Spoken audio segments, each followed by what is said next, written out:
malnutrition, dying of hunger. 20, 30,000 people every single day.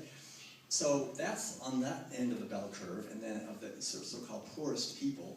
These are people basically just living in less industrialized nations who have less powerful economies and who are forced off their land, a lot by US corporate policies, and they're starving. And then we have, on the other end of the bell curve, we have people living in the industrialized nations of the world who, ironically enough, are eating huge amounts of grain. We don't eat the grain directly, we eat the meat and the dairy products and the eggs. And so we suffer also terribly from epidemics of the diseases that come from eating diets that are rich in animal foods, right? And this has clearly been shown. I mean, there's no question about this.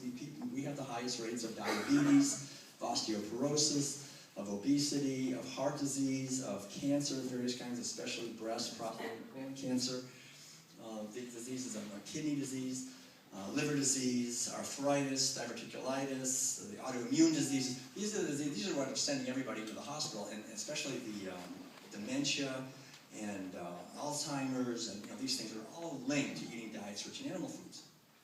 Clearly, so we have that happening, and the other aspect of that is not only does that cause enormous suffering to our society, and maybe there's one other thing I should mention about this before I go on, because it's something I think that we should think about, which is simply the fact that eating dairy products, they are loaded with estrogen.